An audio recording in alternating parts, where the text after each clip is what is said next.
السلام عليكم ورحمة الله وبركاته. الحمد لله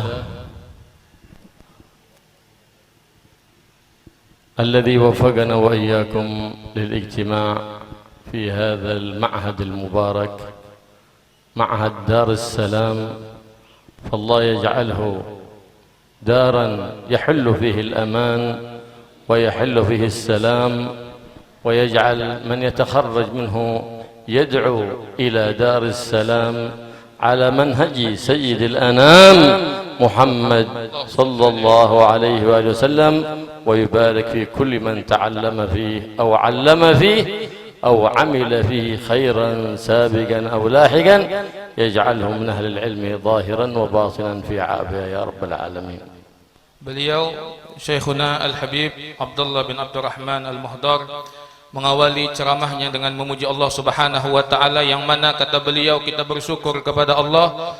Allah telah mengumpulkan kita, Allah telah menggabungkan kita di tempat ini, di tempat yang luar biasa, yaitu Pondok Pesantren Darussalam, yang mana mudah-mudahan kata beliau kita semua di sini berkumpul di Darussalam ini semua mendapatkan keberkahan daripada Allah Subhanahu wa taala. Dan juga beliau mendoakan orang-orang yang belajar ataupun yang mengajar di Darussalam ini menjadi orang-orang yang diberikan keberkahan, kemanfaatan, dan mendapatkan ilmu zahiran dan batinan. Dan mudah-mudahan kata beliau Allah Subhanahu wa taala mengeluarkan daripada pondok pesantren ini orang-orang yang dai, yang mengajak daripada keselamatan, daripada kedamaian, dan atas manhaj, atas cara yang diajarkan oleh Nabi kita, Nabi besar Muhammad sallallahu alaihi wasallam. Nabi Muhammad sallallahu alaihi wasallam يقول من سلك طريقا يلتمس فيه علما سهل الله له به طريقا إلى الجنة،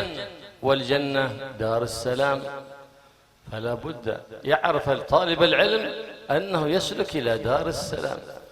Dan Nabi ودار السلام فيه الأمان، فيحرص دائما في سلوكه وفي طلبه على أن يكون من أهل دار السلام في خلقه في أدبه في معاملته.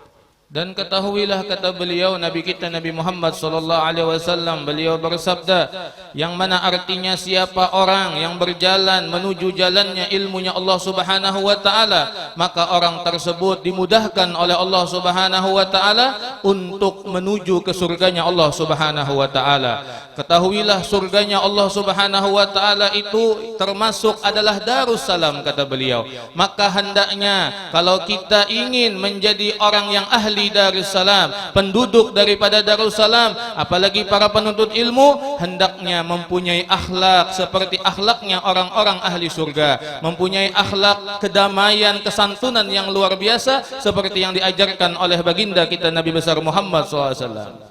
ولهذا كان السلف الصالح يحرصون على تحسين أسماء مدارسهم، معاهدهم، أولادهم، بناتهم، لأن لكل من اسمه نصيب، لأن النبي محمد صلى الله عليه وسلم كان يحب الفأل الحسن، والفأل الحسن هي الكلمة الصالحة.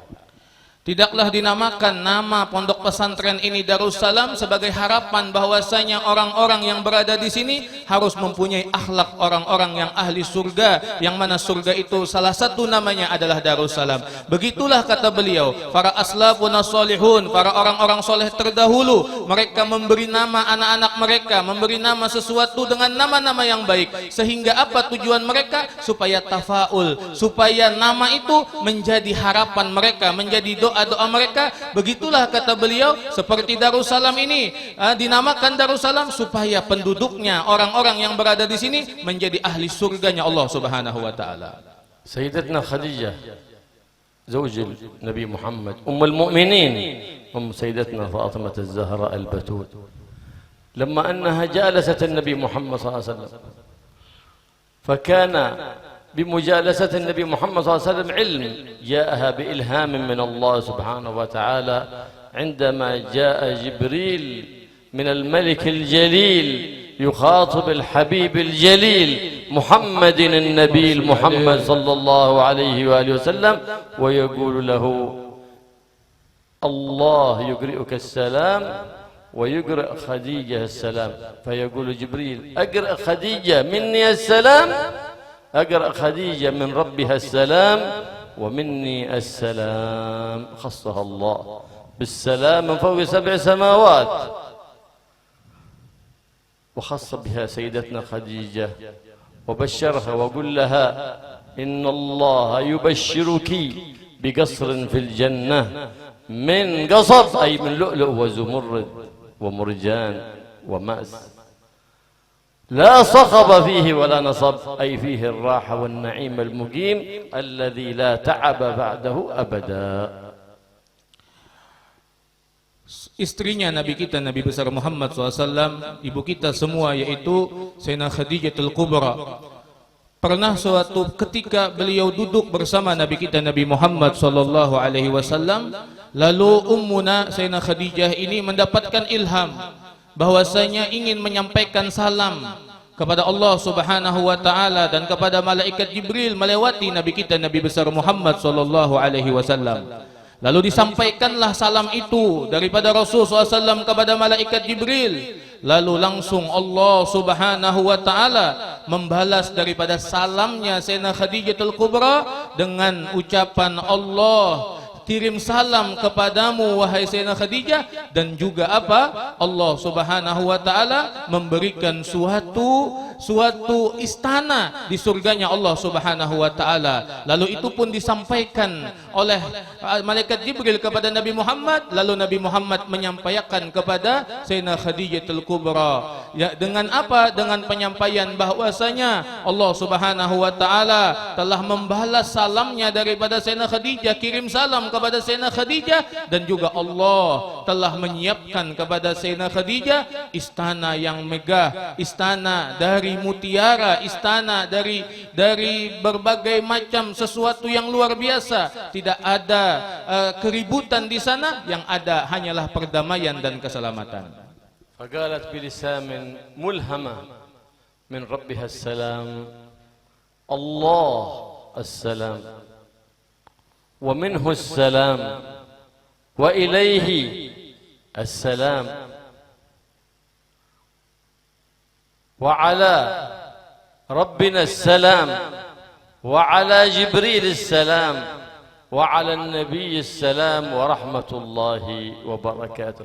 لسان نطقت بإلهام من الله باسم السلام، لأن في السلام معناه في اللغة الأمان والإطمئنان. Lalu kirim salam daripada Allah Subhanahu wa taala tadi dibalas oleh Sayyidina Khadijatul Kubra dengan balasan yang luar biasa, yang mana itu ilham daripada Allah Subhanahu wa taala, dengan kata-kata yang diakhiri dengan salam semua yang seperti disebutkan oleh beliau tadi.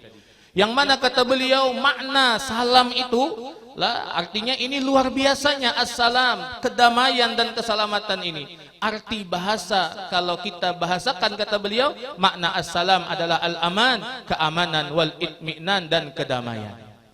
هذا كان من أسماء الله السلام، وكان له خصوصية من خصوصيته أسماء الله الحسنى، وهو أن من واظب عليه صباحا ومساء بعدد حساب الجمل 113 مرة سلمه الله من جميع الآفات. Oleh karena itu juga kata beliau, kalimat salam ini salah satu daripada Asmaul Husna, daripada nama-namanya Allah Subhanahu wa taala. Dan barang siapa, kata beliau, yang muwazabahkan atau senantiasa membaca daripada itu sebanyak 113 kali, maka Allah akan berikan keselamatan dan keamanan bagi dirinya. هذا الإلهام من الله سبحانه وتعالى من أين أتى؟ بالاتصال بنور محمد صلى الله عليه وسلم.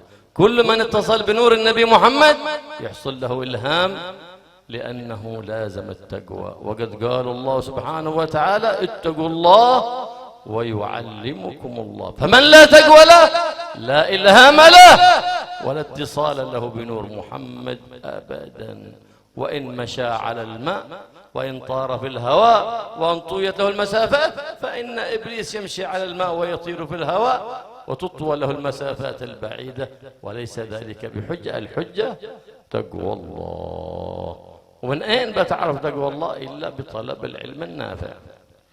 Lalu beliau mengatakan, daripada apa yang diucapkan oleh Sayyidah Khadijah dan apapun yang diberikan nama-nama yang baik itu semuanya apa kata beliau adalah ilham daripada Allah Subhanahu wa taala. Bagaimana orang tersebut mendapatkan ilham daripada Allah Subhanahu wa taala? Karena dia mempunyai kesambungan, mempunyai hubungan erat dengan Nabiuna Muhammad sallallahu alaihi wasallam. Bagaimana hubungan erat tersebut akan terjalin? Dengan bertakwa kepada Allah Subhanahu wa taala. Maka orang yang akan mendapatkan ilham daripada Allah adalah orang yang bertakwa kepada Allah Subhanahu wa taala. Bukan kata beliau orang-orang yang mungkin dia bisa berjalan di atas air, dia bisa terbang atau berjalan di jalan yang jauh menjadi dekat. Itu bukan suatu dalil orang tersebut adalah orang yang luar biasa, orang yang takwa, orang yang hubungannya dekat kepada Rasulullah SAW. Orang yang hubungannya dekat dengan Rasulullah adalah orang yang bertakwa kepada Allah Subhanahu wa taala. Fal ilm syari'ah wal amal bil ilm tariqah wal thamarah hiya al haqiqah والإلهام والتفريق بين الحق والباطل والصح والغلط. ذاك يكون ثمرة من ثمرات العلم والعمل. فمن لا شريعة له ولا طريقة له لا حقيقة له ولا اتصال له بنور محمد أبدا. Dan ketahuilah kata beliau, yang namanya ilmu itu adalah syariat kata beliau. Yang namanya amal itu adalah thariqah. Dan yang namanya al-ilm wal amal as-samarah, buah hasil. Al-hasil daripada semua itu ilmu dan amal adalah hakikat kata beliau. Dan ketahuilah bahwasanya ilham dan juga takwa kepada Allah Subhanahu wa taala itu membedakan yang mana yang hak dan yang batil. Ilham daripada Allah Subhanahu wa taala itu salah satu daripada samarah, daripada hakikat, daripada ilmu dan amal. Makanya kata beliau, tidak akan orang itu mendapatkan daripada hakikat, daripada ilham, daripada membedakan mana yang hak dan yang batil kecuali dengan ilmu, kecuali dengan amal, dengan jalan yang sudah diajarkan oleh Nabiuna Muhammad sallallahu alaihi wasallam. Qad qala Allah subhanahu wa ta'ala ittaqullah yaj'al lakum furqanan tufarriquna bihi bainal haqq wal batil was sah wal ghalat. بأي نور؟ نور التقوى الذي يظهر يوم القيامة. يقول الله لقد رفعتم أنسابكم في الدنيا واليوم أي يوم القيامة أرفع نسبي. يرفع من؟ يرفع الذين لازموا التقوى في حياتهم. هذا إن أكرمكم عند الله أتقاكم. Dan itu pun kata beliau disebutkan dalam Al-Quran, dalam ayat-ayatnya Allah Subhanahu wa ta'ala, bahwasanya jikalau seseorang ingin bisa membedakan mana yang hak, mana yang batil, maka jalannya adalah takwa kepada Allah Subhanahu wa ta'ala. Dapatnya orang tersebut membedakan mana yang benar, mana yang salah dengan takwa kepada Allah. Nurnya, cahayanya takwa kepada Allah Subhanahu wa ta'ala. Dan juga orang akan mendapatkan kedudukan yang tinggi, mendapatkan pangkat yang tinggi, itu bisa dicapai dengan apa? Dengan takwa kepada Allah Subhanahu wa ta'ala. Seperti sabdanya Nabiuna Muhammad SAW, bahwasanya orang yang paling tinggi di antara kalian adalah orang yang paling bertakwa di antara kalian. الحبيب صالح بن محسن الحامد بن الشيخ بكر بن سالم صاحب تانقول كان دعوته سريعة الإجابة أسرع من البرق الخاطف. تعجب بعض الناس كيف أنت دعاءك يستجاب في الحال ونحن ندعو الله ولا نرى لدعائنا قبول. فماذا قال هذا الحبيب؟ قال إنني أسمع كلام ربي إذا قال لي افعل مرحبا، لا تفعل مرحبا. فإذا ناجيت ربي وسألت ربي يقول لي مرحبا فيستجيب لي دعائي في الحال. Al-Habib Saleh bin Muhsin Al-Hamid yang kita kenal, bin Syekh Abu Bakar bin Salim yang kita kenal dengan Habib Saleh Tanggul, kata beliau, Al-Habib Saleh ini adalah seseorang yang doanya sangat cepat diijabah oleh Allah Subhanahu wa taala. Sampai-sampai orang mengatakan bahwasanya doanya Al-Habib Saleh Al-Hamid bin Syekh Abu Bakar bin Salim ini lebih cepat daripada kilat, kata beliau. Nah, ini meulah orang-orang itu takjub sama beliau.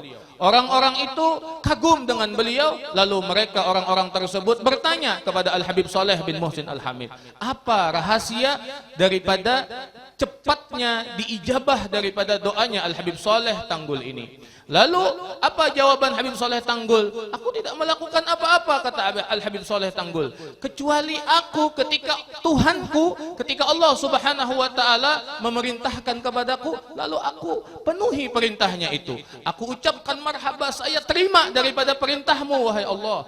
Lalu ketika Allah melarang aku jauhi daripada larangan itu, dan aku mengatakan saya terima daripada larangan-laranganmu ya Allah. Dan ketika aku bermunajat kepada Allah Subhanahu wa taala, aku meminta, aku ikut dengan apa-apa perintah Allah Subhanahu wa taala. Itu aja, kata beliau, yang aku lakukan, sehingga mungkin itulah yang meulah doa Sidin itu diijabah oleh Allah Subhanahu wa taala lebih cepat daripada cepatnya kilat.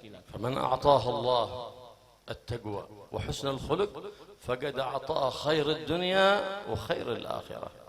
Siapa orang, kata beliau, yang Allah berikan di dalam dirinya taat kepada Allah Subhanahu wa taala, ketakwaan kepada Allah, dan juga akhlak yang baik ada dalam dirinya, sungguh itu adalah suatu yang paling luar biasa di muka bumi ini yang Allah berikan kepada dirinya. إذ أن علم بلا أخلاق ولا أدب لا بركة فيه. Ketahuilah, kata beliau, ilmu tanpa akhlak, tanpa adab, tidak ada keberkahan dalam ilmu tersebut. هذا كان السلف الصالح يقرنون العلم أولا بالتربية والتخلية والتحلية ليكون العلم بعد في القلوب يشرق نور متصل بنور محمد صلى الله عليه وآله وسلم.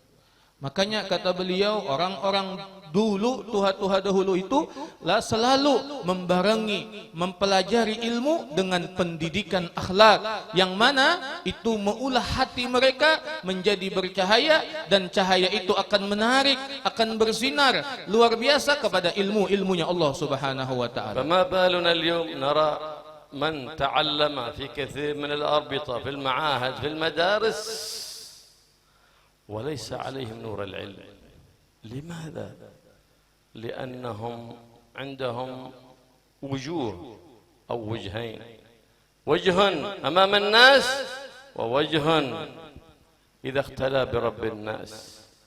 وجه أمام الناس ترى كأنه من الصالحين، ووجه إذا اختلى برب الناس كأنه لا يعرف لرب الناس قدره، وكأنه لم يعرف شيء عن سلوك سيد الناس محمد صلى الله عليه وسلم. فيناديه المولى: عبدي استحييت من عبادي وجعلتني أهون الناظرين إليك، أما تستحي؟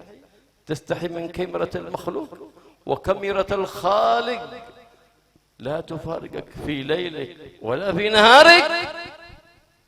من أحق بالاستحياء؟ الذي يملك لك النفع والضر، أو خلق لا يملكون لك نفعا ولا ضرا؟ من أحق بمراقبته؟ أول خصلة مراقبة الله لابد أن تبذر وتسقى في قلوب الطلبة والطالبات حتى ينشؤون على المراقبة وتقوى الله سبحانه وتعالى. Beliau mengatakan bahwasanya, kata beliau, kita lihat di zaman sekarang ini, kenapa banyak daripada para penuntut ilmunya Allah Subhanahu wa taala, di dalam diri-diri mereka itu tidak ada daripada cahayanya Allah Subhanahu wa taala. Harus, kata beliau, kita pertanyakan kenapa di zaman sekarang ini banyak daripada para penuntut ilmu tapi tidak ada di dalam dirinya nur cahayanya Allah Subhanahu wa taala.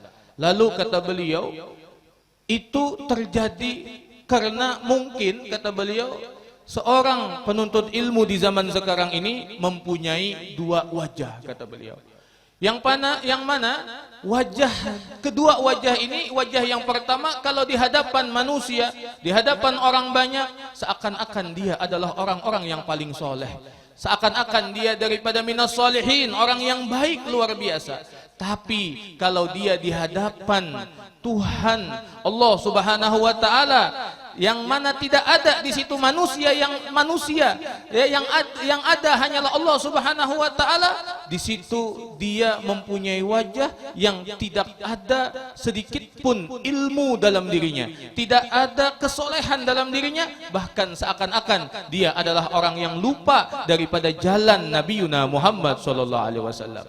Karena ini, kata beliau, karena tidak ada ketakwaan kepada Allah, karena tidak ada sesuatu yang takut dalam dirinya kepada Allah, maka tidak adalah nampak cahaya daripada ilmu-ilmunya Allah Subhanahu wa taala. Sampai-sampai kata beliau, Allah Subhanahu wa taala berbicara kepadanya, memanggil kepadanya, wahai hambaku, kenapa engkau malah malu dengan orang lain, tidak malu dengan diriku, kata Allah Subhanahu wa taala. Kenapa engkau menjaga kebaikan di hadapan orang lain tapi tidak menjaga kebaikan di hadapan diriku, kata Allah Subhanahu wa taala. Siapa yang berhak yang engkau malu? Apakah aku? Apakah orang-orang para manusia yang mana mereka adalah makhluk-makhlukku, kata Allah Subhanahu wa taala. Jadi kata beliau, hendaknya kita selalu takut kepada Allah. Kita sebagai penuntut ilmu, baik di hadapan orang ataupun tidak, hendaknya kita tetap mengikuti daripada apa yang diajarkan oleh guru-guru kita.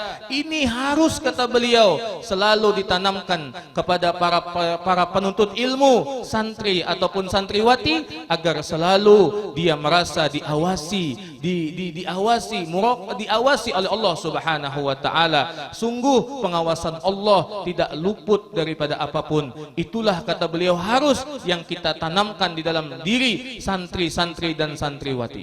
فليتنبه طالب العلم بالخصوص وكل مؤمن بالعموم أن تكون إن لم يستطع أن يجعل سريرته خيرا من علانيته فلا أقل من أن يجعل سريرته مثل علانيته. Maka kata beliau perlu diperhatikan, khususnya bagi para penuntut ilmu, umumnya lagi kepada seluruh orang yang beriman, mukminin dan mukminat, hendaknya setiap sesuatu yang zahirnya itu zahirnya dan sesuatu rahasianya itu lebih baik daripada yang zahirnya. Tapi kalau kadakawa Jarsidin yang rahasia itu lebih baik daripada yang zahirnya, maka hendaknya sama zahirnya dan rahasianya itu harus sama, kata beliau, baik itu di hadapan orang ataupun tidak di hadapan orang. أما أن يكون في المعهد كأنه عليه السكينة والوقار وكأنه ولي من أولياء الله، فإذا كان خارج المعهد أيام العطلة أو في غيرها بعد التخرج تغيرت طريقته وتغيرت هيئته وتغير شكله وسيرته، فذلك يدل على أنه لم يتأسس، إذ أن وظيفة المشايخ أن يؤسسوا الطلبة على حيد من سنة النبي محمد، على مراقبة لله سبحانه وتعالى، حتى إذا يعمل له بروجرام في أيام جلوسه في معهده أو في مدرسته أو في رباطه، فإذا تخرج بعد ذلك كان يمشي على ذلك البروجرام. فإن لم يستطع أن يعمل له بروجرام في معهده في رباطه فلن يستطيع بعد ذلك إذا تخرج وتزوج واشتغل بميدان الحياة. فلا بد فرصة الإنسان ما دام في حال طلبه ما دام وجد من يرشده فليغتنم الفرصة فإنه قد قيل إضاعة الفرص من الغصص. Lalu beliau mengatakan, lah hendaknya kata beliau bagi seorang penuntut ilmu itu dia seakan-akan biasanya kata beliau seorang penuntut ilmu jikalau sudah di pondok pesantren, kalau di ma'hadnya, di pondok pesantrennya, dia Masya Allah orangnya kelihatan tenang, kelihatan sakinah, kedamaian, dan seakan-akan kata beliau dia adalah wali min auliyaillah kalau dia di pondok pesantrennya. Tapi kalau sudah keluar kata beliau ada liburan atau segala macamnya, berubahlah perilakunya. Terbalik jersidin, asalnya baik menjadi kada baik, menjadi orang yang maksiat kepada Allah Subhanahu wa taala. Nah, ini kata beliau berarti orang itu dasarnya daripada ilmunya Allah Subhanahu wa taala itu tidak kuat. Maka tugas kita kata beliau sebagai seorang guru, sebagai seorang yang melajarinya, hendaknya apa? Hendaknya kita memberikan dasar yang kuat kepada santri atau santriwati tadi. Dan kata beliau hendaknya seorang santri ataupun santriwati ini mempunyai program, mempunyai jadwal kegiatan-kegiatannya, mempunyai hal-hal yang dicatatnya dengan kebaikan-kebaikannya, sehingga kata beliau nanti keluar dia di masyarakat dia sudah mempunyai program, dia sudah mempunyai jadwal-jadwal, dia sudah mempunyai aturan-aturan yang akan ia lakukan. Ini kata beliau di sekolahannya aja jadwalnya atau programnya itu kadang-kadang tidak ada atau ada tapi tidak dilakukannya, apalagi nanti kata beliau dia ke masyarakat, maka tidak akan bisa dia melakukan hal-hal yang diajarkan oleh baginda kita Nabi besar Muhammad SAW, yang diajarkan oleh guru-gurunya. فهذه الخصلة الأولى يتجرد فيها العلم عن النور المتصل بالنور المبين محمد الرؤوف الرحيم. الخصلة الثانية أن كان في تعلمه كما يجب عليك أن تتعلم كيف تصحح صلاتك، كيف تصحح عبادتك، كيف تصحح معاملتك، كذلك وعلم داء للقلوب مفسدي كالعجب والكبر وداء الحسدي يجب تعليمه ويجب تعلمه، لأن هذا يصلح الروح. وأنت إذا لم تصلح روحك لم تلتذ بعبادة الله ولم تلتذ بمناجاة الله، فإن القلوب المتسخة لا تلتذ بعبادة ولا تلتذ بمناجاة ولا تلتذ بصلاة، فإذا تنظفت فحينئذ لا تجد كلفة للعبادة بل تجد لذة وفرحا وسرورا. Kata beliau, apa yang beliau sebutkan yaitu tentang orang yang meninggalkan ketakwaannya kepada Allah dan orang itu meninggalkan daripada kesempatan dan dirinya mempunyai dua wajah segala macam tadi, itu adalah hal yang pertama kata beliau yang maulah kita itu terputus daripada nurnya Allah Subhanahu wa taala, cahaya daripada cahayanya Allah, ilmunya Allah Subhanahu wa taala. Adapun yang kedua kata beliau adalah kalau kita ingin mendapatkan cahayanya Allah Subhanahu wa taala itu, kalau kita lihat kata beliau daripada sekolahan-sekolahan, pondok-pondok pesantren yang terdahulu kata beliau aslafun as-salihun, itu mereka mengajarkan kepada para santri-santri mereka dua fikih kata beliau. Fikih yang pertama adalah fikih zahir, yang mana fikih zahir itu yang kita ketahui yaitu mengajarkan kepada kita tentang bagaimana sahnya atau tidaknya solat kita, bagaimana cara berwudu dan segala macamnya. Dan fikih batin kata beliau, yang mana fikih batin itu adalah bagaimana hati kita, bagaimana kotornya atau bersihnya hati kita. Itu kata beliau yang diajarkan oleh para aslafun salihun, para orang-orang yang terdahulu. Yang mana ketahuilah kata beliau, mempelajari daripada ilmu tentang ilmu tentang hati ini, daripada hasad dan segala macamnya itu hukumnya wajib kata beliau, seperti yang beliau sebutkan tadi daripada Nazam Zubat tadi, yang artinya adalah belajar daripada ilmu yang meninggalkan daripada hasad, ujub dan segala macam. Itu suatu kewajiban juga yang diwajibkan oleh Allah Subhanahu wa taala. Oleh karena itu kata beliau, hendaknya kita itu mengajarkan kepada anak-anak kita dan para penuntut ilmu belajar tentang fikih yang zahir dan fikih yang batin. Apalagi fikih yang batin itu, karena itu yang akan mengulah kita ini daripada beribadah itu bukannya menjadi berat ibadah tersebut, malah menjadi kesenangan dan kerinduan kepada ibadah kepada Allah Subhanahu wa taala. فلما كانت على هذا المنوال المعاهد وجمعت بين فقه الظاهر والباطن، كانت الأربطة والمعاهد مصنع لتخريج الرجال الذين ينتفعون بهم في البلاد وينتفع بهم العباد، ويصير مفخرا ليس لمعهده فقط بل لبلاده، بل للنبي وقرة عين للنبي محمد صلى الله عليه وسلم، ليس لوالديه فقط بل للحبيب الأعظم محمد صلى الله عليه وآله وسلم.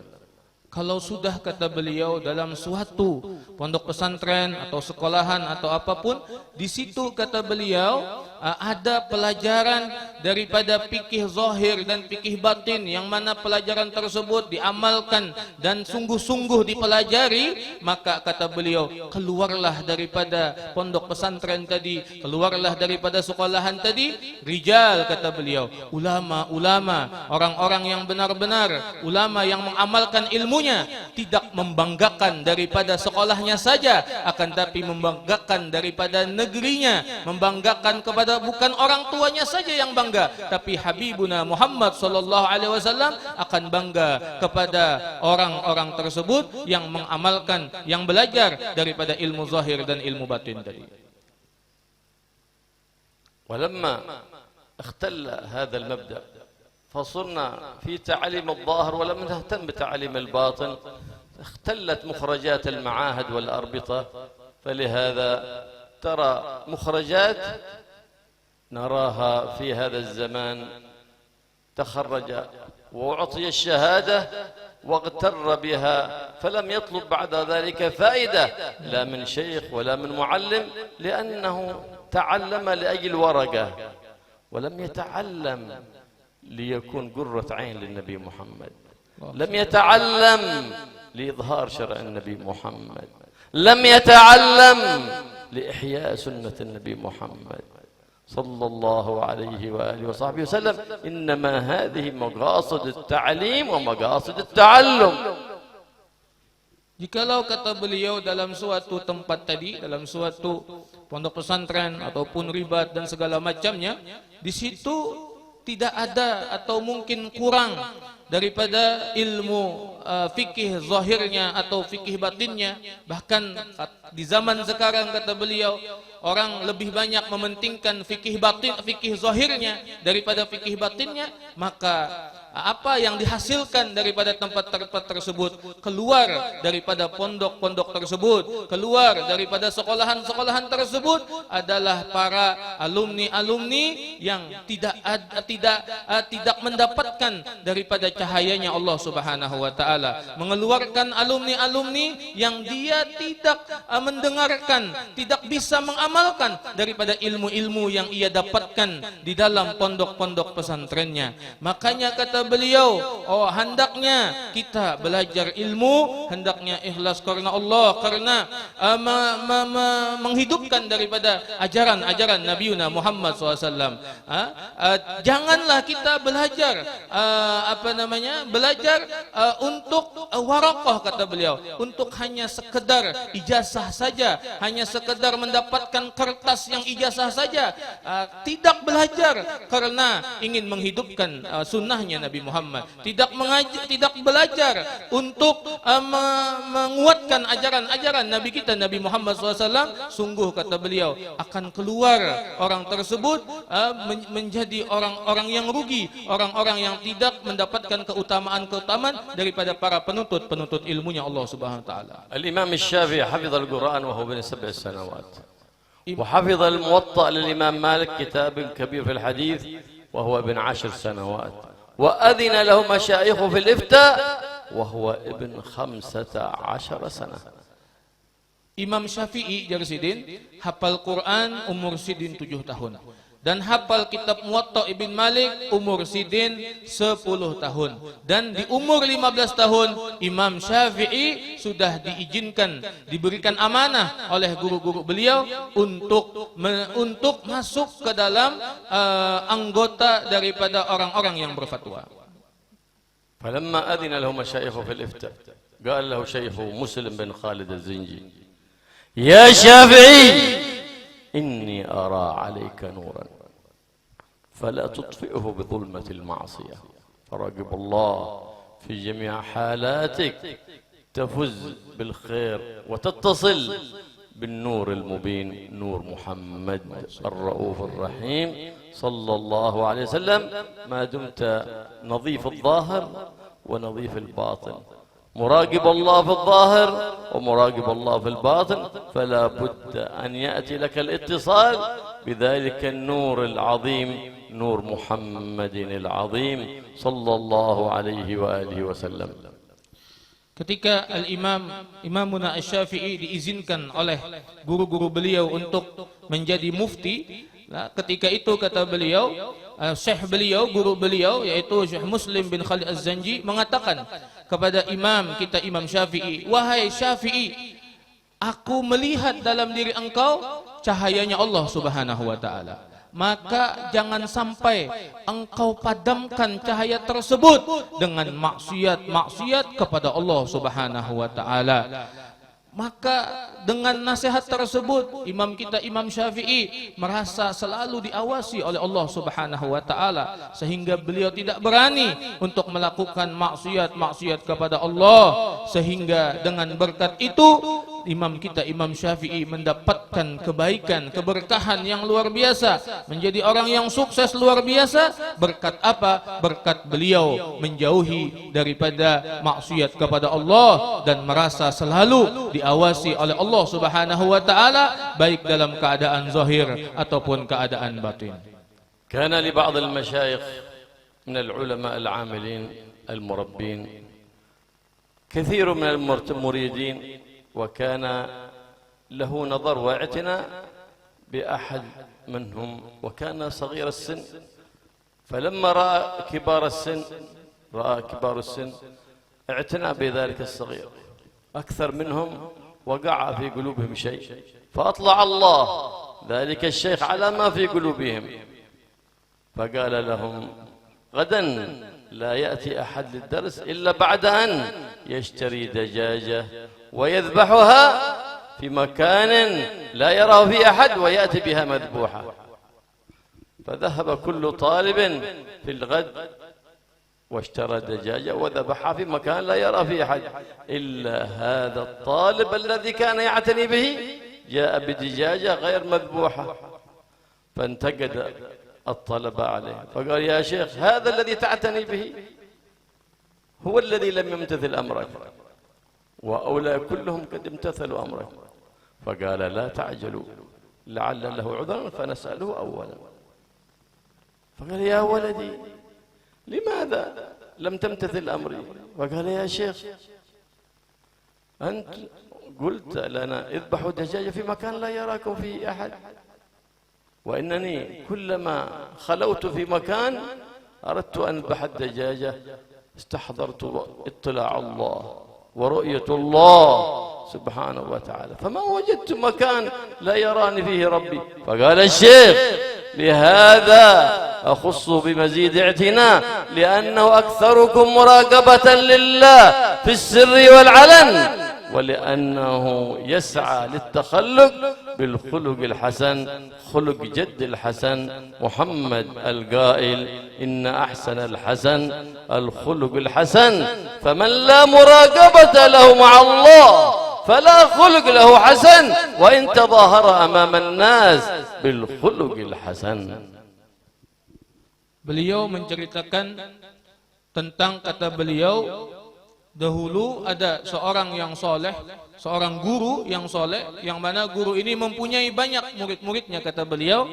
Tapi seorang guru yang soleh ini menyayangi, sangat sayang, sangat perhatian kepada salah seorang daripada muridnya tersebut, yang mana murid tersebut, kata beliau, usianya masih belia, usianya masih muda. Sedangkan murid-murid yang lain ada yang lebih tua daripada murid yang paling disayangi oleh gurunya tadi. Lalu para yang tua-tua ini, murid-murid yang tertua ini, mereka ada rasa iri dengan murid yang paling disayangi oleh gurunya ini. Lalu mereka tidak enak dengan murid yang dengan gurunya tadi, karena terlalu menyayangi atau memperhatikan daripada murid yang muda tadi. Lalu Allah nampakkan hati-hati mereka daripada murid-murid yang kibarus sin tadi, yang tua-tua tadi, kepada gurunya, sehingga gurunya tahu. Lalu ketika gurunya tahu bagaimana yang tua ini berhiri kepada yang anum ini, sehingga gurunya mengatakan kepada murid-muridnya: wahai murid-muridku, besok kalian hendaknya membawa ayam masing-masing. Membawa ayam dan membawa lading masing-masing. Lalu keesokan harinya sampailah murid-murid tadi ke tempat ke sekolahannya, lalu membawa dengan ayam tadi dan lading tadi, sehingga diperintahkan oleh gurunya: wahai para murid-muridku, hendaknya kalian menyembelih daripada ayam ini, dan ingat, ketika kalian menyembelih jangan ada siapapun yang melihat ketika kalian menyembelih daripada ayam ini. Akhirnya masing-masing daripada murid-muridnya itu, kata beliau, mereka mencari tempat yang tidak ada seorang pun yang melihat mereka untuk menyembelih. Akhirnya semua satu kelas itu semuanya menyembelih daripada ayamnya tersebut, menyerahkan kepada gurunya, kecuali satu, yang murid yang kesayangan guru ini, murid yang lebih dapat perhatian daripada guru ini, dia tidak menyembelih daripada ayamnya tersebut. Lalu ditanya, lalu semua yang menyembelih tadi, yang kakawanannya yang tua-tua tadi, lalu berkata kepada gurunya: wahai guru, nah ini orang disuruh menyembelih, malah inya kada menyembelih. Berarti inya ini orang nang kada mematuhi daripada perintah pian. Apa pian menyayangi orang nang kada patuh lawan perintah pian ini? Kami yang memenuhi daripada perintah pian. Akhirnya jen gurunya hadang dulu. Kita takuni dulu. Apa penyebab, apa uzur inya ini kada menyembelih daripada ayamnya ini? Lalu ditakuni oleh gurunya tadi: wahai seorang murid, kenapa engkau tidak menyembelih daripada ayam, tidak sesuai dengan perintahku? Lalu ujar murid ini: wahai guru, pian tadi menyuruh lawan ulun bahwasanya ulun ini menyembelih di tempat yang orang kada yang melihat, siapapun kada yang melihatnya. Lalu ketika ulun hendak menyembelih di tempat yang sunyi sudah, ternyata ulun teringat, ulun tersadar bahwasanya Allah Subhanahu wa taala melihat kepada ulun. Lalu ulun tulak lagi kepada tempat, lalu ulun sadar bahwasanya Allah melihat ulun. Kemana-mana ulun hendak menyembelih, di situ ulun sadar, ulun ingat bahwasanya Allah itu melihat ulun ketika ulun menyembelih. Akhirnya ulun kada kawa menyembelih karena ulun merasa Allah selalu melihat ulun. Lalu disinilah gurunya berkata: wahai murid-muridku, inilah kenapa jadi aku memperhatikannya. Kenapa aku lebih sayang daripadanya? Karena ada muraqabah. Dia selalu merasa diawasi oleh Allah Subhanahu wa taala. Dia selalu merasa dilihat oleh Allah Subhanahu wa taala baik dalam keadaan zahir ataupun keadaan batin. Inilah kata beliau, hendaknya kita selalu dalam diri kita muraqabah. Kita selalu merasa diawasi oleh Allah Subhanahu wa taala. الله يرزقنا وإياكم مقام المراقبة مع الله ويوفقنا وإياكم لاتباع حبيبه مصطفى محمد بن عبد الله في الأقوال والأفعال والحركات والسكنات والنيات والاعتقادات. Dan mudah-mudahan kata beliau kita semua mendapatkan daripada maqam muraqabah, mendapatkan daripada diberikan oleh Allah Ta'ala rasa diawasi oleh Allah Subhanahu wa Ta'ala, dan mudah-mudahan kita selalu mengikut daripada jejak baginda kita Nabi besar Muhammad sallallahu alaihi wasallam.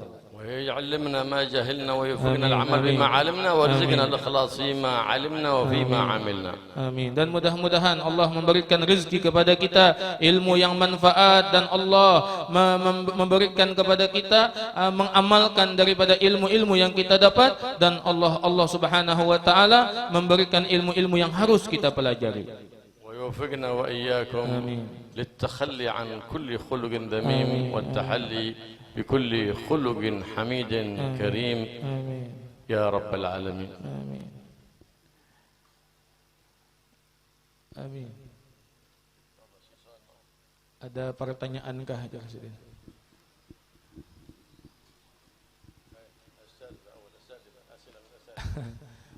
Asatizah Jasidin, kalau ada pertanyaan masalah bebas Jasidin, masalah bebas.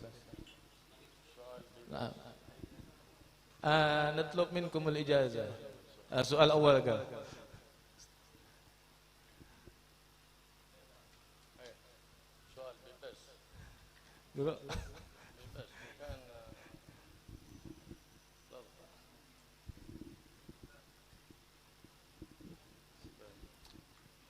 Assalamualaikum warahmatullahi wabarakatuh. نسألكم يا حبيب ما هو السبب لكي نختار الدراسة في حضرموت مثلا؟ ما هو السبب الرئيسي في ذلك؟ السلام عليكم ورحمة الله وبركاته. الإنسان يطلب الأحسن، حيث وجد الأحسن يطلبه، فإن وجد الأحسن في بلاده فليلزم، وإن لم يجده فليرحل. فهكذا القاعدة، ليس بخصوص بلد معين ولا بخصوص معهد معين، إنما المؤمن يطلب الأحسن ولا يطلب الدون، إلا سفيه العقل مغبون، ما يطلب العالي إلا من تعلق قلبه بالهادي محمد صلى الله عليه وسلم. Tadi ada pertanyaan daripada guru kita, Guru Zaki, yang mana pertanyaan tersebut adalah apa alasan kita hendak belajar ke Hadramut? Apa alasan kenapa kita harus disidin belajar ke Hadramut? Lalu dijawab oleh Al-Habib Abdullah bin Abdurrahman Al-Muhdar, Jarusidin, manusia itu, seseorang itu mencari daripada sesuatu yang lebih baik. Nah, kalau misalkan dia atau guru-gurunya mengatakan, atau dia sendiri merasa bahwasanya lebih baik dia belajar di tempatnya, tidak kemana-mana, maka lebih baik dia tetap belajar di tempat di negerinya sendiri atau di daerahnya saja. Tapi kalau dia merasa dia lebih baik untuk belajar dimanapun, kata beliau, bukan hanya di Hadramut, dimanapun yang mana itu kebaikan, yang mana itu sesuatu yang bagus untuk dirinya, maka hendaknya dia belajar ke situ. Jadi Jarusidin itu tergantung daripada apa yang lebih baik untuk dirinya masing-masing. Kalau bagusnya ke Hadramut, ya ke Hadramut dan apapun. Nah, itulah kata beliau daripada jawaban yang ulun kau tangkap. Nah. Jelas. أما يخرج حضرموت ولا يتأدب مع أهلها ولا يتأدب فيها ولا يحسن التعليم فيها ثم يرجع ويقال ألمني حضرموت وهو ملس في حضرموت، فذاك إساءة لأهل حضرموت وإساءة لعلماء حضرموت، كما قد رأينا في هذا الأيام أناس كثير أساءوا لتريم وأساءوا لأهل تريم وأساءوا لعلماء وأولياء تريم بهذه النسخ التي تطلع من هناك لا خلق لا أدب لا علم ظاهر ولا باطن. ظنوا أن هكذا هي حضرموت، إساءة لأوليائها إساءة لعلمائها. لكن من خرج بمقصد حسن ونية حسنة، خرج للاستمداد من صالحيها من أوليائها، يرجع بخير كثير إن شاء الله. Jadi Jerzidin lah, kalau dia orang itu tulak ke Hadramut Jerzidin, tapi malah inya itu lah kada beadab lawan orang-orang yang ada di negerinya atau orang-orang yang di Hadramut lah, seperti kata beliau banyak yang beliau lihat sekarang lah, orang yang tulak ke Hadramut, belajar di Hadramut lah, menjadi alumni Hadramut, padahal koler di Hadramut jadi lah, kada belajar inya di Hadramut. Nah akhirnya bulik lah, inya itu kada membawa apa-apa, kada membawa ilmu dan segala macam, bahkan Jersidin maulah supan Hadramut lah, kada maulah tercemar nama baik Hadramut lah, dan maulah kada beadab lawan tarim dan ahli tarim. Maka itu Jersidin lah, lebih baik lah inya itu kada usah tulak ke Hadramut, lebih baik di negerinya aja, belajar di rumahnya aja. Nah tapi kalau misalkan dia keluar ke Hadramut dengan niat yang baik, dengan akhlak yang baik, dengan ijtihad yang baik, kesungguhan yang baik, maka lah keluar dari Hadramut ke negerinya, maka menjadi orang-orang yang baik, orang yang bisa menjalankan daripada ajaran-ajaran Hadramut dan tarim dan ajaran Nabi kita Nabi besar Muhammad SAW. لو كان أراد الإنسان النفع فالنفع موجود، وقد أكرم الله إندونيسيا برباط المحضار تريم في باسروان لمن عنده شيء من اللغة العربية، فما يجده في تريم يجده في رباط المحضار تريم إن شاء الله. Lah kalau orang Jesidin hendak dapat manfaat itu banyak, di mana aja manfaatnya. Lah seperti di Indonesia alhamdulillah lah Jesidin ada juga lah Sidin bisi pondok di Pasuruan. Ngaran pondoknya Muhdar Tarim. Nah, itu lah kalau hendak belajar Jesidin lah nangkaya di Tarim, belajar bahasa Arab apa segala macam, bisa ke wadah Sidin, insyaallah akan diterima oleh Sidin. Nah, pelajarannya Sidin pelajaran seperti yang ada di Hadramut juga.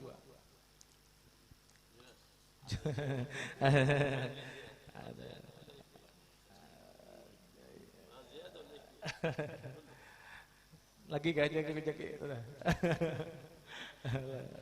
jelas sudah. Nah, jelas. Adakah lagi di sini? Pertanyaan yang berfaedah.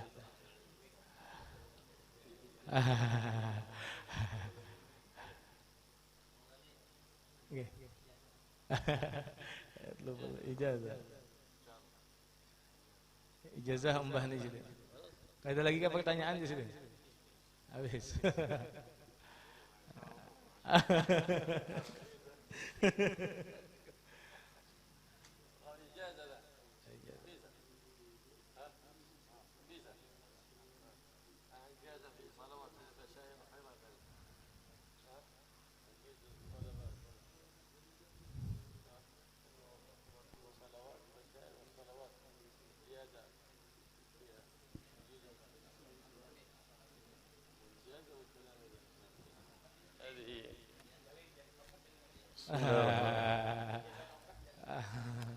هذا العصا هذا. بسم الله الرحمن الرحيم. الحمد لله. إجازة حق العصا. كذلك. موجود. هذه العصا لمن عصى. العصا لمن عصى. العصا خشب حق دار السلام. كان هذا خشب في دار السلام. بعدين ما شاء الله. وكل مريد أطاع عصاك فقد عصاك. ترجم ولا تعرف ترجم؟ كيف كل مريد أطاع عصاك فقد عصاك، يعني يخاف من العصا وتكلمه بكلام الكرام ما يمتثل الأمر، لأنه فيه طبع اللئام، فإذا رفعت عليه العصا أطاعك، فحينئذ فاعلم عند طاعته لك عند رؤية العصا فاعلم أنه قد عصاك. Jadi Jaga Sidin, kalau ada seorang yang memberikan tongkat kepadamu atau yang mengangkatkan tongkatnya kepadamu, sungguh orang tersebut telah melawan daripadamu.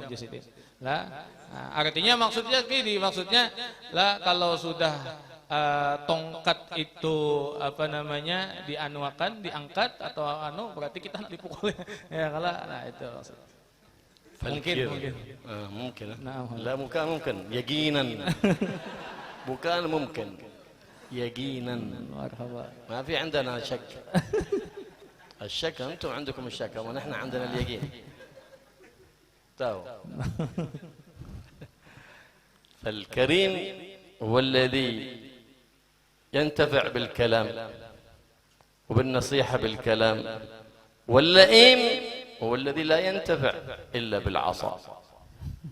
فحينئذ تستخدم كلا الطريقين مع أهلها، فذاك مفيد إن شاء الله يقينا. يقين بس مفهوم. Jadi Jaga Sidin, kadang-kadang orang itu ada yang paham dengan hanya dipender aja. Ada juga orang itu paham atau menurut harus pakai tongkat dulu Jaga Sidin. Hanya orang itu mau paham. Jadi kita itu Jaga Sidin bisa dengan kata-kata aja, bisa juga dengan kata-kata lawan tongkat-tongkatnya supaya orang itu masih. Itu yakin. لما اتخذ الإمام الشافعي العصا بعد 40 فقيل له في ذلك فقال ليعلم أنني أمشي بها إلى الآخرة، لأن بعد 40 يتراجع الإنسان ويتفرغ لعبادة الرحمن سبحانه وتعالى. Imam kita Imam Syafi'i ketika Sidin diberi memakai tongkat umur 40 tahun. Nah, itu supaya apa Sidin? Supaya mengingatkan dan menandakan bahwasanya cukup sudah Sidin ini hendak berjalan ke akhiratnya Allah Subhanahu wa taala.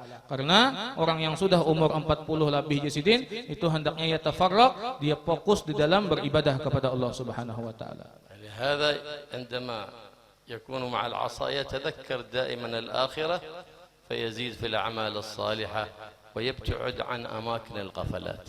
Makanya oleh karena itu kata beliau, ketika kita memakai tongkat, kita ingat kepada perkara-perkara akhirat dan kita menambah daripada amal-amal ibadah kita, karena menunjukkan kita itu sudah mendekati kepada alam akhirat. Nah, hadiah Habib. Namun betul-betul bagus. Hasan. Ada hadiah. Marhaba, terima kasih.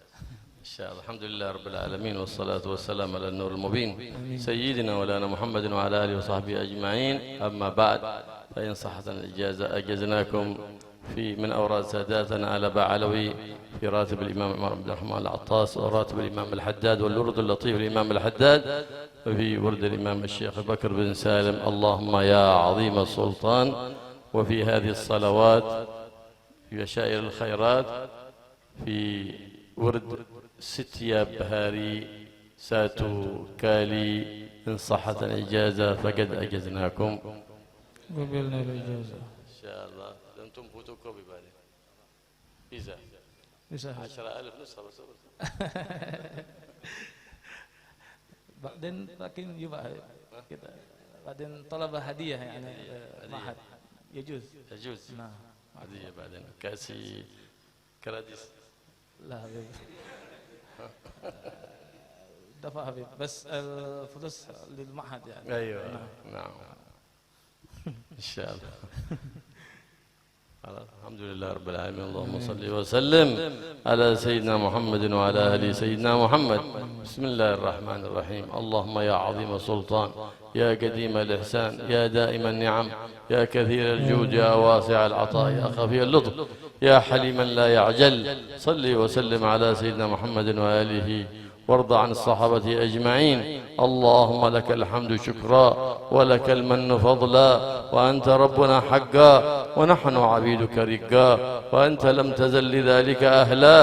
اللهم يا ميسر كل عسير، ويا جابر كل كسير، ويا مقوي كل ضعيف، ويا مغني كل فقير، ويا مأمن كل مخيف، يسر علينا كل عسير، فتيسير العسير عليك يسير. اللهم يا من لا يحتاج للبيان والتفسير، حاجاتنا إليك شيء كثير، وأنت عالم بصير وخبير. اللهم إنا نخاف منك، ونخاف ممن يخاف منك، ونخاف ممن لا يخاف منك. اللهم بحق من يخاف منك نجنا ممن لا يخاف منك.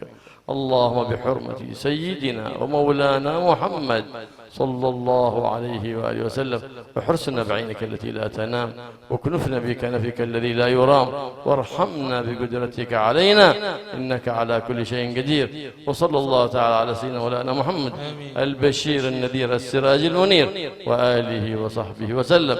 اللهم إنا نسألك زيادة في الدين، وبركة في العمر، وصحة في الجسد، وسعة في الرزق، وتوبة قبل الموت، وشهادة عند الموت، ومغفرة بعد الموت، وعفوا عند الحساب، وأمانا من العذاب، وجوازا على الصراط، ونصيبا من الجنة.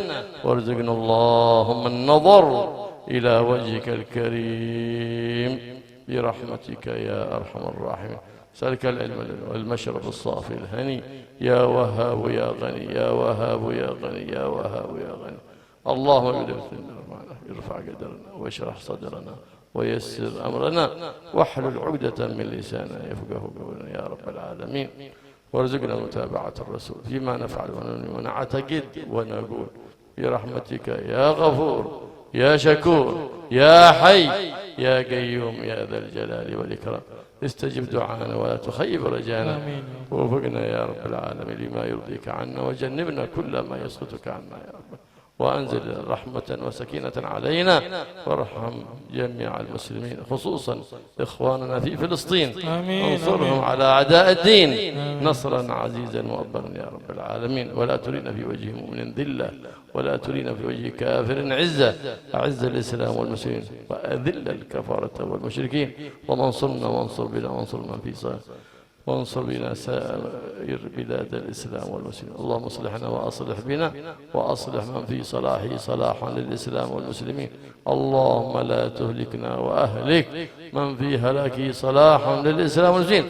واعمر معاهدنا، مساجدنا، مدارسنا، ربطاتنا بالعلوم النافعات، والمريدين والمريدات الصالحين والصالحات، والمدرسين والمعلمين والمعلمات الصالحين والصالحات، لتبقى معالم الإسلام والإيمان بأهلها معمورة معنى وصورة يا رب العالمين. يا رحمن يا رحيم، صلحنا واصلح الإمام والأمة والراعي والرعية، واطف نيران الفتن ما ظهر منها وطن، وأصلح هذه البلاد إندونيسيا وسائر بلاد واعمرها يا رب العالمين بشرائع سيد المرسلين، واجعل فيها سنة النبي محمد ظاهرة مرفرفة على كل مكان في هذه الدنيا يا رب العالمين.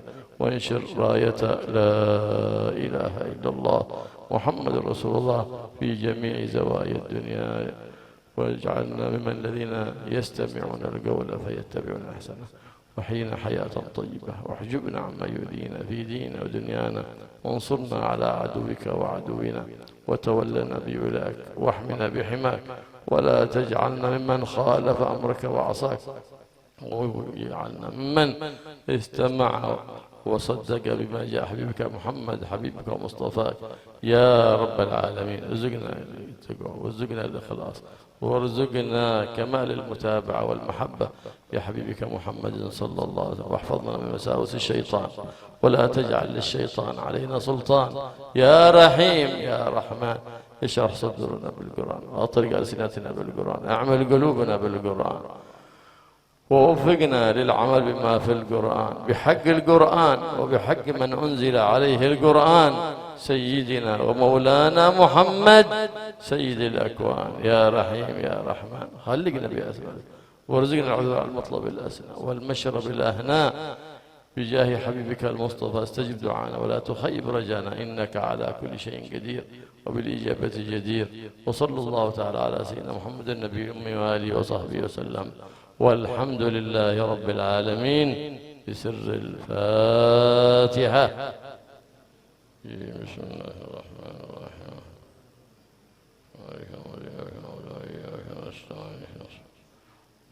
الحمد لله رب العالمين. اللهم صل وسلم على سيدنا محمد. ربنا تقبل منا انك وتب علينا انك واغفر لنا انك وجد وتكرم انك الجواد الكريم يا رؤوف يا رحيم يا حي يا قيوم يا الله يا قريب يا مجيب يا معطي بالعطاء لا تبطي، يا أول الأولين ويا آخر الآخرين ويا ذا القوة المتين ويا راحم المساكين ويا أرحم الراحمين. ارحمنا ارحمنا ارحمنا، والمحبين والحاضر والناظر والسامعين ومن أحاط بجبل قدر في أجمعين وجميع المسلمين. ارحمنا وارحم رحمة من عندك تغنينا بها عمن سواك، واقذف في قلوبنا رجاك واقطع رجانا عمن سواك. وصلى الله على سيدنا محمد وعلى اله وصحبه. سبحان ربك رب العزة عما يصفون وسلام على المرسلين والحمد لله رب العالمين. تقبل الله منكم.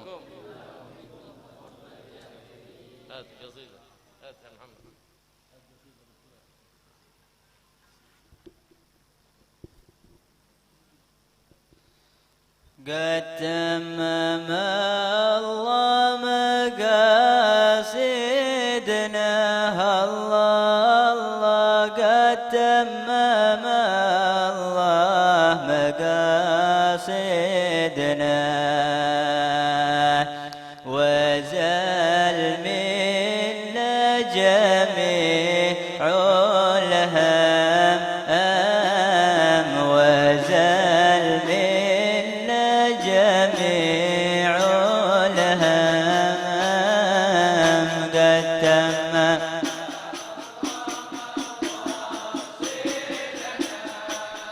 الله قد تمم الله مقاصدنا، وزال منا جميع الهم، وزال منا جميع الهم.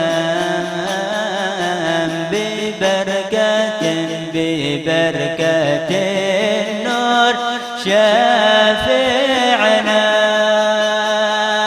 ببركة النور شافعنا، جوده وفضله علينا عام، جوده وفضله علينا عام. قد تمم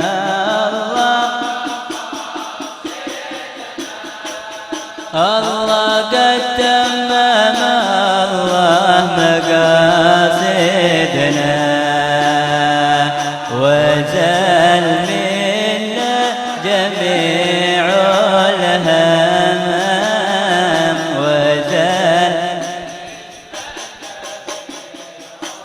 الهم.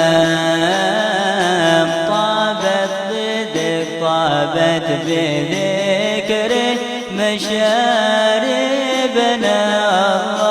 الله طابت بذكره مشاربنا، وكم من نلوح علينا كم، وكم من نلوح علينا كم.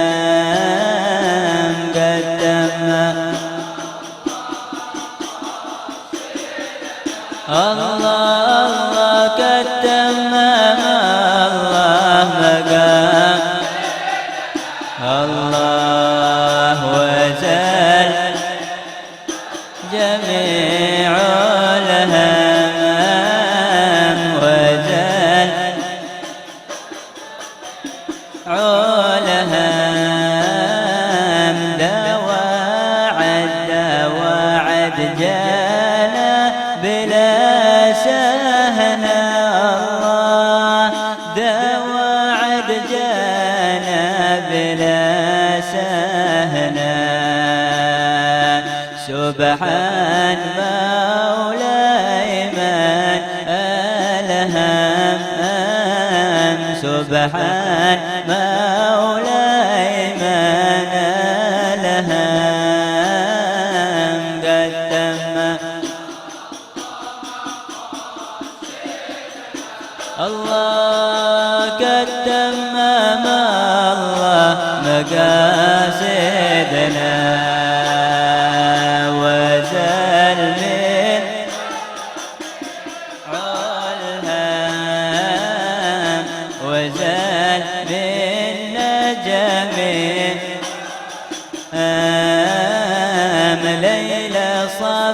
ليلى صفا قد صفت معنا الله ليلى صفا قد صفت معنا ونورها بيننا يقسم ونورها بيننا يقسم تمم الله مقاصدنا تمم الله مقاصدنا وزال منا جميع الهم وزال منا جميع الهم عسى بفضله يعاملنا عسى بفضله يعاملنا من العطف والغضب نسلم من العطف والغضب نسلم قد تمم الله قاصدنا الله قد تمم الله قاصدنا الله وزال منا جميع الهم منا جميع الهم في جنة الخلد يدخلنا في جنة الخلد يدخلنا مع النبي المصطفى الأكرم مع النبي المصطفى الأكرم قد تمم الله مقاصدنا الله قد تمم الله مقاصدنا وزال منا جميع الهم وزال منا جميع الهم وعاقبتنا تقع حسنا وعاقبتنا تقع حسنا في حين ما عمرنا يختم في حين ما عمرنا يختم قد تم تمم الله صدنا الله قد تمم الله مقاصدنا وزال منا جميع الهمام وزال منا جميع الهمام صلوا على صلوا. من صلوا عليه وعلى آله. سودنا صلوا على من به سودنا على فصيح كذا أعجم على فصيح كذا أعجم قد تمم الله قاصدنا الله قد تمم الله قاصدنا الله وزال منا جميع الهمام وزال منا جميع الهمام ما حرك الطفل من غنى الله ما حرك الطفل من غنى وناح بالصوت وترنى وناح بالصوت وترنى قد تمم الله قاصدنا الله قد تمم الله مقاصدنا وزال منا جميع الهمام وزال منا جميع الهمام اللهم صل وسلم وبارك عليه وعلى آله عن الهموم والغموم واشفي كربة المكروبين اقضي دين المدين وعافية لكم جميع البليات اياكم اجمعين وسائر المسلمين يا رب العالمين وصلاح كل حال يغني عن سيد الخسار وبنت حبيب زين وسائر بجاه النبي محمد صلى الله عليه وسلم والبلال صلى الله على سيدنا وصحبه وسلم الحمد لله رب العالمين بسر الفاتحة